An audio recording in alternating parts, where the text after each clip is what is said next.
Father of the Year. This story is about a father who is so bad.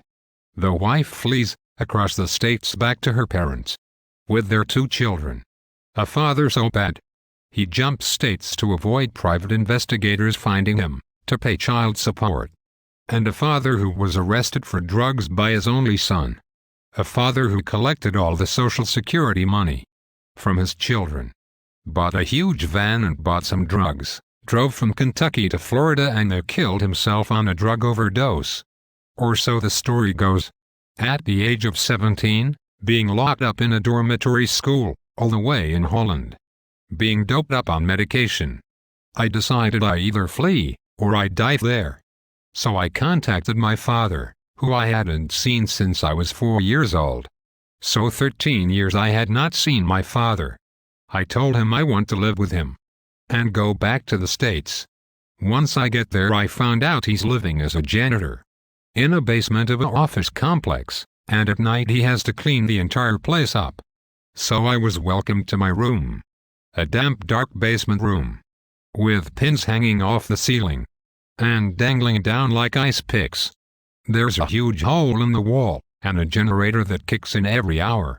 That sounds like a drum solo every hour when it turns on, and there's an incinerator that is used to burn stuff. Not in use, but he tells me a snake has made a nest in there. So I should stay away from it. On my second day of being there, I'm informed I need to go find a job. I didn't even know my way to town, but off I went, in search for a job. I found a job at the local Arby's restaurant, where I was only getting 30 hours a week work. I also had to enroll into high school. My father was using the local pharmacist for Oxycontin pills in return for weed. Watching my father do this for a few days, I did not like what I seen. Showing up early at work, I studied in Holland as a gardener, and I have talent in pruning bushes. I am fast, detailed, and gifted in it. So I was cutting the bushes there, before work, just trimming back by the drive-thru. My boss pulls up, sees me working, and thought I was doing a great job, off the clock. I always showed up early to work, ready to get to work. And although it was just a local Arby's, I took pride in my work. Maybe I was just grateful to be back in America, back home and happy. Soon I find out how bad my father's drug abuse is. My first paycheck. 3 weeks of work, not a lot but good enough to buy me some food. Or so I thought, when I brought my first paycheck home. My father took me to the local bank and opened up a joint checking account. Because I was not 18 yet, I was not allowed to have my own account. Stupid American law, I disagree with completely. Nonetheless, I deposited my paycheck and thought I was doing okay for myself. For 2 months, I lived with my father, and I took up 2 other jobs at the local movie theater at night and Wendy's hamburgers between my hours at Arby's. I was working 90 hours a week, putting all my paychecks in the bank account, only having money for food.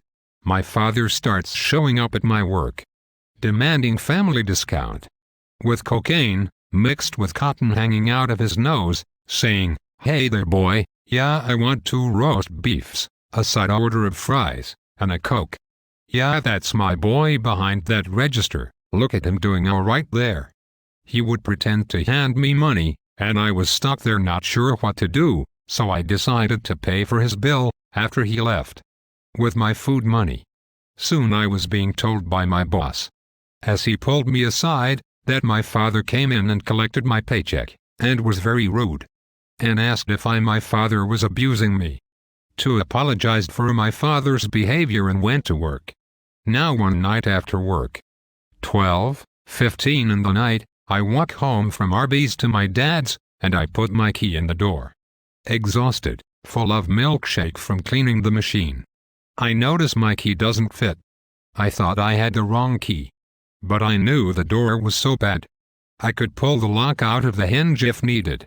As I am pulling, the sliding glass window opens, and my father's cocaine-filled face sticks his head out the window and says, "You don't live here anymore, boy.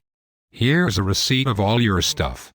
Watching the receipt flutter to the ground, I picked it up. He closes the window, and I am on my own. He sold all my belongings for $600 to a pawn shop, has gone to the bank, and taken all my money, over $3,000, and I was homeless. I started to sleep behind the movie theater I worked at. In November, just 6 days from my 18th birthday. Going to McDonald's at 3 a.m. when they opened. I still thank McDonald's for being open so early. They saved my life. I could buy a cup of tea for 35 cents, have as many refills as I liked. And I would use their bathroom to wash my shirt and blow dry it, so I would look presentable at work. One night at my work, a police officer comes in. And I see him. But I didn't want to bother him. And continued my work. 3 weeks later, he finds me on the street, asleep in my box, on top of the fire escape behind the movie theater. And he asked me why I was there. See, my father continued to collect my paychecks after I was homeless. I couldn't wait till I was 18 so I could have legal protection of my paychecks. The officer brought me to a children's refuge. Kids can go to until they're 18, but these people wanted me to quit my job, and they threw you out the day you turn 18, so I didn't stay there too long. Coming and going to use their shower, and have a bite to eat. Finally on the street I celebrate my 18th birthday alone. In the cold, but ha ha. Now I have legal right to my paychecks, and with my money I could afford a motel room 3 nights a week. And 4 nights on the street, and have food, after the abuse my father put me through, and now that I was stable. I decided to tell the officer everything that my father did. He didn't believe me at first until he found me back on the streets asleep in my box. And I explained everything to him as he drove me to the station, to make a report. The next week I ran into the officer on the street again, and he gave me a blanket to sleep under, and I fell asleep. That week he came to my work, asked me to follow him, so I did, and he told me outside, he has a plan to get my father. I told the police the story about how my dad was trading weed for pills.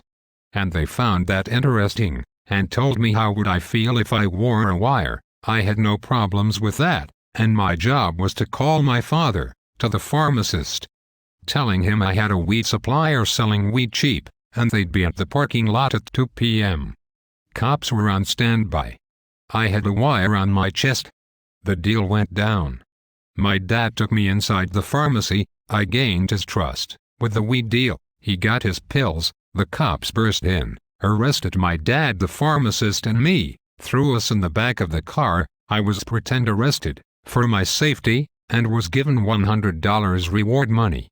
And I took that money, called my mom back in Holland, told her the story. She sent me a plane ticket, and I got out of there.